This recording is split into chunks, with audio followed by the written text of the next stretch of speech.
The US federal government is moving further away from SWIFT, talking about new payment rails that don't involve SWIFT at all.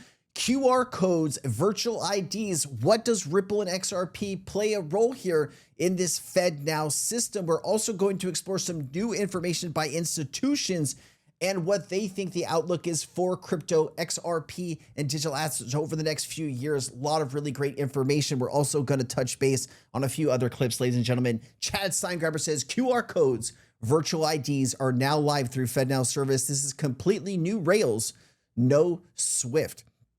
The post highlights the launch of QR code virtual ID payments live through FedNow service, emphasizing that these are completely new rails, independent of SWIFT. This is a significant development for U.S. payments as FedNow allows consumers and businesses to initiate payments using QR codes, a method already popular globally, especially in markets like Brazil and in China. QR-enabled FedNow transactions can be completed in real time and are designed to work seamlessly across multiple payment networks using the industry standard X9 QR code format, which increases interoperability and convenience. FedNow itself is not a digital asset or a blockchain network. We've talked about that a lot here on this channel. It is an instant payment infrastructure launched by the Federal Reserve. This took about 4 to 6 years to develop and build after they spent years kind of getting together and telling what they need. This is a centralized system at the Fed where banks and financial institutions connect with the Fed, and the Fed handles that settlement instantaneously. Now, these transactions are about 20 cents, but just to make it absolutely clear, this doesn't involve any kind of blockchain infrastructure. So when you hear Trump and the administration talking about new blockchain rails, this is not that.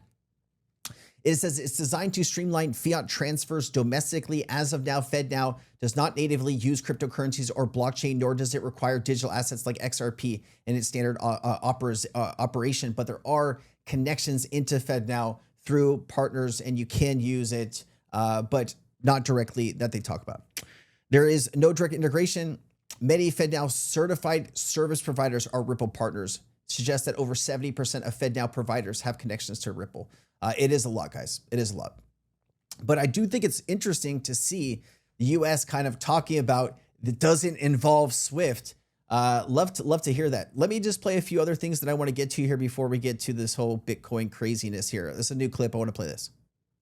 The thing with the market structure bill is it changes the game overnight because it gives a regulatory path for existing institutions to come in and understand exactly what they're getting involved in and which regulator they're getting involved with. I think what we'll see with market structure bill, I think the second there's chatter that this bill is going to finally get passed, you're going to see M&A skyrocket. I think you're going to see traditional players on Wall Street, exchanges as one example, banks as another example, buy their way into the space very, very quickly. There you go. And so I think that's the first thing. That is the wall of money we are waiting for. People are going to see. I think related to that, you're going to see a lot of more partnerships and a lot of big announcements related to that because it just so at that point, the path is very clear. It's very easy for folks at serious institutions to get approvals with their committees now that they have a very clear and concise regulatory framework to play with. And the market structure bill that was passed by the House is very clear.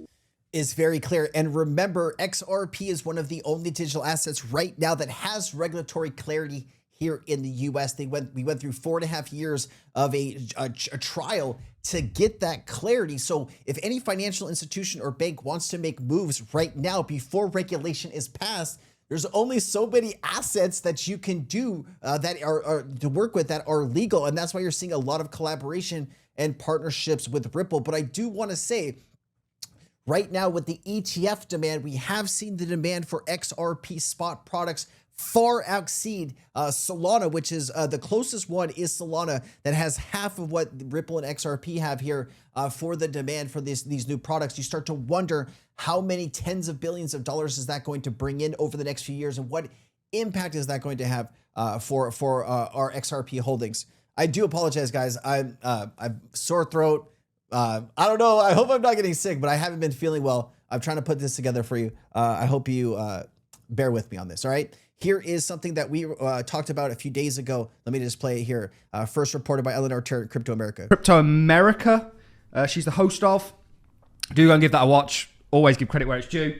Big news out of the Federal Reserve Payment Innovation Conference this morning. Governor Chris Waller announced that the central bank is proposing a new type of limited access master account, or what he called the skinny master account. That is sizest right there. For all legally eligible institutions to receive direct access to the Fed's payment rails so they don't have to rely on partner banks. With this step, they wouldn't access all the services of a full master account, like the ability to borrow from the Fed. Importantly, every legally eligible entity could get one, and the legal rule for eligibility wouldn't change. Essentially, this is a new master account light, that master account with Custodia even talking or taking the Fed to court. It could also speed access for companies like Ripple and Anchorage, which apply. Well, so yes and no. So we did a video on this.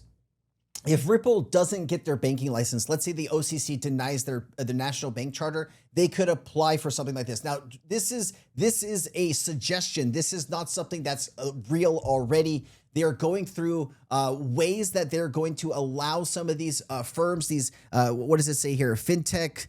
It says light innovative banks, including fintech, stablecoin issuers, and other payment companies. So if all of these are trying to get a Fed master account or be able to get access to the Fed's payment system without becoming a bank, this is a solution that they are proposing. I think banks and financial institutions are pushing back, and they don't want to see all these crypto companies get a national bank charter because that is the holy grail. And so they're trying to come up with maybe some other things that they could do in order to fit that. Now, I did want to play this video here. It does talk. This is one of my favorite videos I played in chat on Tuesday. Just wow, listen to this. My expectation is that in five years from now, that every instrument that is traded frequently will be traded on-chain. I think it's quite clear that if there are $4.5 trillion in digital wallets today, that number is going up, not down. They'll have access to traditional capital markets instruments like stocks and bonds, and they'll have access to funds that companies like Franklin and BlackRock create. They'll have access to ETFs. They'll have access to model portfolios that will be on-chain, hit a button, automatically happens and automatically rebalances. I believe these things are a question of when, not if. It's all coming, ladies and gentlemen. I know we've been saying that for quite some time, but I think you can see it clearly now that financial institutions, including the Fed, are saying that crypto is super important and is going to be intertwined into the financial system. We are on the precipice. We are here. All right. All right, let's play this clip here with Senator Loomis calling for the U.S. government to sell gold reserves to buy 5% of all Bitcoin. Now, I just want to say, Senator Loomis owns Bitcoin. Her son, her family own Bitcoin. She is being paid by lobbyists who are from the Bitcoin community. This is a little... Now, I get wanting to support American innovation. That is going to, like, we are America, right? So like, supporting American companies and blockchain, this and that, that's exactly what we should be doing. But that's not Bitcoin, right? We don't know who created Bitcoin. We don't know who owns the Satoshi wallet. We don't know how, listen, if countries wanted to start developing their own mining for Bitcoin and they got so big that they controlled 51% of the network, they could shut down the entire Bitcoin network. They could deny transactions. There could be a lot of really strange things that happen. And so you start to wonder, why would the US take on all this risk to support Senator Loomis and her son? Shouldn't we be buying XRP and Solana and ADA and Stellar? Wouldn't it make more sense to put $100 billion into those companies rather than supporting a few billionaires that already own enough Bitcoin? That's my problem with all of this, but you let me know down below what you think. If you were to acquire 5% of the world's Bitcoin, roughly 1 million, and hold them for 20 years, you could cut the national debt in half.